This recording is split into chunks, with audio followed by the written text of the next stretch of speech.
તો સુરતથી મહત્વપૂર્ણ સમાચાર અંગ્રેજી માધ્યમને લઈને સુરતમાં હવે ભણવા માટે પણ બાળકોને ઉપવાસ પર બેસવું પડે તેવી સ્થિતિ મોટા વરાછા વિસ્તારમાં શાળા નંબર 354 અંગ્રેજી માધ્યમના વિદ્યાર્થીઓને અચાનક જ સ્થળાંતર કરવામાં આવ્યા છે 354 નંબરની શાળામાં 320 અંગ્રેજી માધ્યમના વિદ્યાર્થી 5 વર્ષથી અભ્યાસ કરતા હતા અચાનક જ વિદ્યાર્થીઓને શાળા નંબર 309 ખાતે સ્થળાંતર કરવામાં આવ્યા છે ઉલ્લેખનીય છે કે 14/5/2026ના રોજ સત્તાવાર નિર્ણય કેટલા બાળકોને ટ્રાન્સફર આપવામાં આવ્યું અહીંયાથી લગભગ 300 થી ઉપર છે ઇંગ્લિશ મીડિયમના બાળકો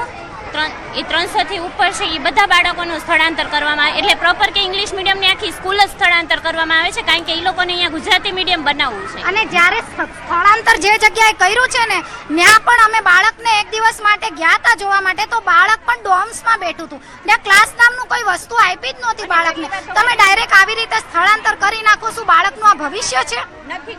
તમારામાંથી કોના બાળક છે એ ખાનગીમાંથી સરકારીમાં લઈને આવ્યા છે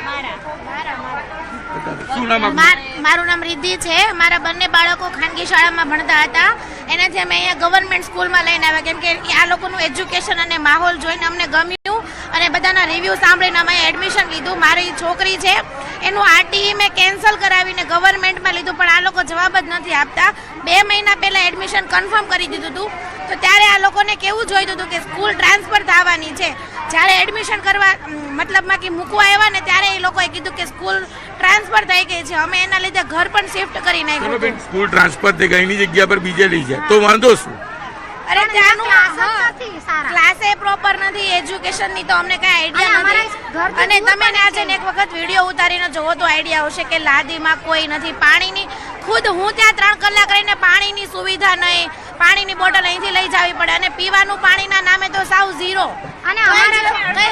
મહિલાઓનું કહેવું છે કે ખાનગીમાંથી સારું એજ્યુકેશન હોવાથી આ સરકારી સ્કૂલમાં લઈને આવ્યા પણ અહીંથી સ્કૂલ ટ્રાન્સફર આપી કે જ્યાં બેસવા માટે બેન્ચીસ નથી બનાવવા માટે ક્લાસ નથી અને પ્રાથમિક સુવિધા નથી તો પોતાના બાળકને એવી સ્કૂલમાં બનાવે શું કામ ચોક્કસ બાળકોના ભવિષ્યને લઈને બાળકો તો આંદોલનના માર્ગે ઉતર્યા છે સાથે સાથે તેમના પરિવારમાં માતા પિતા પણ આંદોલન પર ઉતર્યા છે 320 બાળકો છેલ્લા 5 દિવસથી શાળાના કમ્પાઉન્ડમાં બેસીને વિરોધ કરી રહ્યા છે કેમેરામેન જીગર ગુગલ સાથે કીર્તેશ પટેલ ન્યૂઝ 18 ગુજરાતી સુરત